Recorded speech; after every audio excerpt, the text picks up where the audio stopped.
안녕하세요. 건강운동과학과 의생명과학 전공 박사과정 소병훈입니다. 제 세부 전공은 운동생리학입니다. 2025학년도 2학기 인하인재상 수상자로 선정되어 매우 기쁘고 무엇보다 감사한 마음이 큽니다.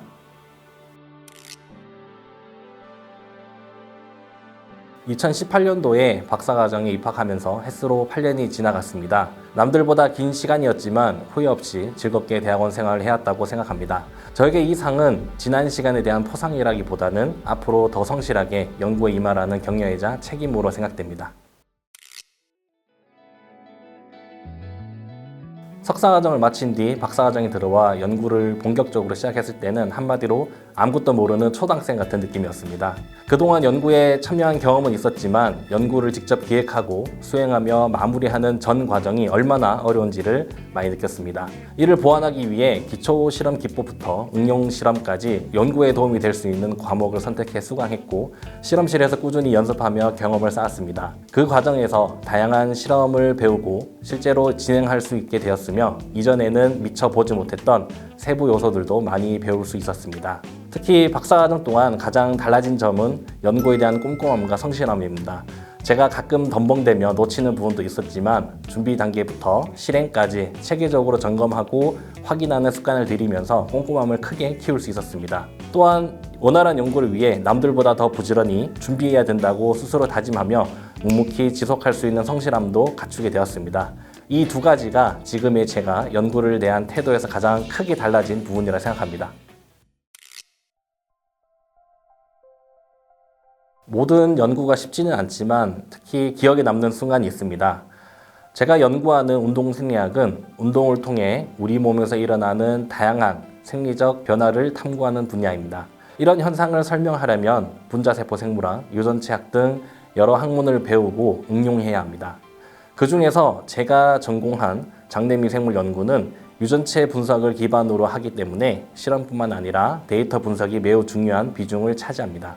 처음 유전체 분석을 진행했을 때 결과로 나온 데이터를 어떻게 가공하고 분석해야 하는지가 가장 막막했고 그 과정이 가장 힘들었습니다. 특히 로우 데이터를 논문에 활용할 수 있는 형태로 그래프로 시각화하기까지 여러 분석 파이프라인을 거쳐야 했는데 당시에는 리눅스 기반의 차임2나 R, 파이썬 등 분석 도구에 대한 경험이 거의 없어 정말 막막했습니다. 게다가 차임2는 주변에 바로 물어볼 사람이 많지 않아 더 어렵게 느껴졌던 기억이 납니다. 처음에는 여기서 포기해야 되냐 하는 생각도 들기도 했습니다. 그럼에도 불구하고 다시 마음을 다잡을 수 있었던 계기는 제가 하는 연구가 운동에 의해 변화하는 생리적 요소를 설명하고 뒷받침하는 기초 근거가 될 수 있다는 확신이 생겼기 때문입니다. 또한 저는 한번 시작하면 어떤 결과가 나오더라도 끝을 보자는 성향이 있어 결국 거의 한 달 가까이 매달려 분석 방법을 익히고 실제로 적용할 수 있게 되었습니다. 어렵고 힘들었지만 박사과정에서 가장 선명하게 기억이 남는 순간 중 하나입니다.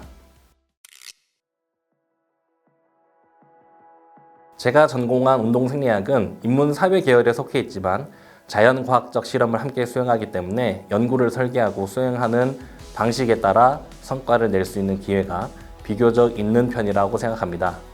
하지만 연구를 하면서 가장 크게 느낀 점은 실적을 위한 연구, 즉 연구를 위한 연구를 해서는 안 된다는 것이었습니다. 중요한 것은 남들이 아직 충분히 다루지 못했거나 더 검증이 필요한 지점을 찾아 의미 있는 질문을 세우고 그 과정에서 신뢰성과 정직성을 끝까지 지키는 것이라고 생각합니다.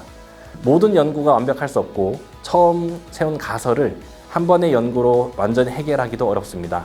다만 한 번의 연구가 그 가설을 풀어가는 과정에서 한 걸음이라도 더 나아가게 만드는 근거가 될 수 있다고 믿습니다. 운동이 우리 몸에 긍정적 영향을 준다는 사실을 더 설득력 있게 설명할 수 있도록 제가 할 수 있는 범위에서 근거를 차곡차곡 쌓는다는 마음으로 연구에 임해왔고 그 과정이 자연스럽게 여러 연구 성과로 이어졌다고 생각합니다. 박사과정을 마치면 끝날 것 같지만 사실 그때부터가 또 다른 시작이다 라는 말을 해주고 싶습니다. 지도 교수님께서 종종 연구를 등반 과정에 비유해 말씀해 주시는데 저도 그 표현이 정말 와닿습니다. 산을 오르기 위해서는 등반 준비가 필요하고 준비 과정에서 나에게 맞는 장비를 고르는 눈을 길러야 합니다. 요즘은 AI 기술 덕분에 전문 지식을 더 쉽게 접할 수 있지만 결국 어떤 방법이 나에게 맞는지, 어떤 선택이 더 효과적인지는 직접 부딪히고 시행착오를 겪으며 배우는 부분이 많습니다. 저는 박사과정 동안 그런 경험을 통해 앞으로 제가 올라가야 할 산을 위해 필요한 역량과 도구를 고르는 눈을 키웠다고 생각합니다. 대학원 과정은 연구를 하며 다양한 시행착오를 겪고 스스로를 단련하면서 연구자로서의 근력을 키우는 시간이라 생각합니다. 때로는 지루하고 끝이 보이지 않은 것처럼 느낄 수 있지만 맡은 연구와 역할을 성실히 수행해 나가다 보면 어느 순간 그 분야를 스스로 탐구하고 확장해 나갈 수 있는 연구자로 성장해 있을 거라고 말해주고 싶습니다. 지금까지 인하인재상 우수학생 수상자 소병훈이었습니다. 감사합니다.